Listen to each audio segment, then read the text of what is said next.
ಕರ್ತನಲ್ಲಿ ಪ್ರೀತಿಯುಳ್ಳ ಸಹೋದರ ಸಹೋದರಿಯರೇ, ನಿಮ್ಮೆಲ್ಲರನ್ನು ಯೇಸುಕ್ರಿಸ್ತನ ನಾಮದಲ್ಲಿ ಸ್ವಾಗತಿಸುತ್ತೇನೆ. ಈ ದಿನದ ವಾಕ್ಯವು ಕೀರ್ತನೆಗಳು 29ನೇ ಅಧ್ಯಾಯ 11ನೆಯ ವಚನ. ಯೆಹೋವನು ತನ್ನ ಜನರಿಗೆ ಬಲವನ್ನು ಅನುಗ್ರಹಿಸುವನು, ಆತನು ತನ್ನ ಪ್ರಜೆಗೆ ಸುಕ್ಷೇಮವನ್ನು ದಯಪಾಲಿಸುವನು ಎಂಬುದಾಗಿ. ಪ್ರಿಯರೇ, ಈ ದಿನದ ವಾಕ್ಯಕ್ಕಾಗಿ ಸ್ತೋತ್ರ ಮಾಡೋಣ.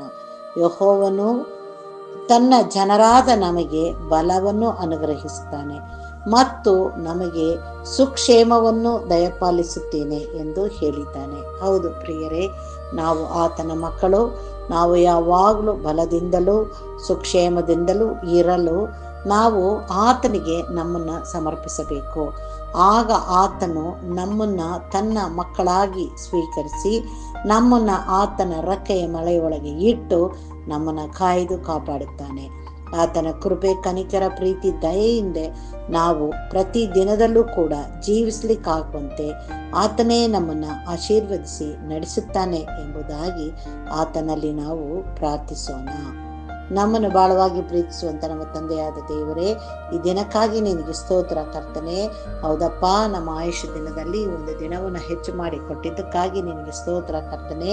ನಿನ್ನ ವಾಕ್ಯದಿಂದ ನೀನು ನಮ್ಮನ್ನು ಪ್ರತಿ ದಿನದಲ್ಲೂ ಬಲದಿಂದಲೂ ಸುಕ್ಷೇಮವನ್ನು ಕೊಟ್ಟು ನಮ್ಮನ್ನು ನಡೆಸುತ್ತಾ ಇದ್ದಿ, ಅದಕ್ಕಾಗಿ ನಿನಗೆ ಸ್ತೋತ್ರ. ನಾವು ಎಲ್ಲರನ್ನು ನಿನ್ನ ಸನ್ನಿಧಾನದಲ್ಲಿ ಒಪ್ಪಿಸುತ್ತೇವೆ. ಹೌದು ಕರ್ತನೆ, ಯಾರ್ಯಾರಿಗೆ ಪ್ರಾರ್ಥನೆ ಬಲ ಬೇಕಾಗಿದೆಯೋ ಎಲ್ಲರೂ ಕೂಡ ಆ ಬಲವನ್ನು ಹೊಂದಿಕೊಂಡವರಾಗಿ ನಿನ್ನ ಸನ್ನಿಧಾನದಲ್ಲಿ ಬಂದು ನೀನು ಕೊಡುವಂಥ ಬಲವನ್ನು ಹೊಂದಿಕೊಂಡು ನೀನು ಕೊಡುವಂಥ ಸುಕ್ಷೇಮವನ್ನು ದಯಪಾಲಿಸಿಕೊಂಡು ತಮ್ಮ ಜೀವನದಲ್ಲಿ ಜೀವಿಸಲಿಕ್ಕಾಗುವಂತೆ ನೀನು ಸಹಾಯ ಮಾಡು ಎಂಬುದಾಗಿ ನಿನ್ನಲ್ಲಿ ಬೇಡುತ್ತೇವೆ.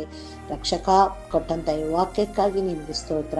ಈ ವಾಕ್ಯವನ್ನು ಧ್ಯಾನ ಮಾಡುತ್ತಾ ಮತ್ತೊಬ್ಬರಿಗೆ ನಿನ್ನ ವಾಕ್ಯವನ್ನು ಹೇಳಲಿಕ್ಕಾಗುವಂತೆ ನಮ್ಮೆಲ್ಲರನ್ನು ಪ್ರೇರೇಪಿಸಿ ನಡೆಸಬೇಕೆಂಬುದಾಗಿ ನಮ್ಮ ರಕ್ಷಕನು ಒಡೆಯನೂ ಆಗಿರುವಂಥ ಯೇಸು ಕ್ರಿಸ್ತನ ಮುಖಾಂತರದಲ್ಲಿ ಬೇಡಿದ್ದನ್ನು ಹೊಂದಿದ್ದೇವೆ ತಂದೆಯೇ, ಆಮೇನ್. ದೇವರು ಈ ವಾಕ್ಯವನ್ನು ಮತ್ತು ನಮ್ಮೆಲ್ಲರನ್ನು ಆಶೀರ್ವದಿಸಲಿ. ಆಮೇನ್.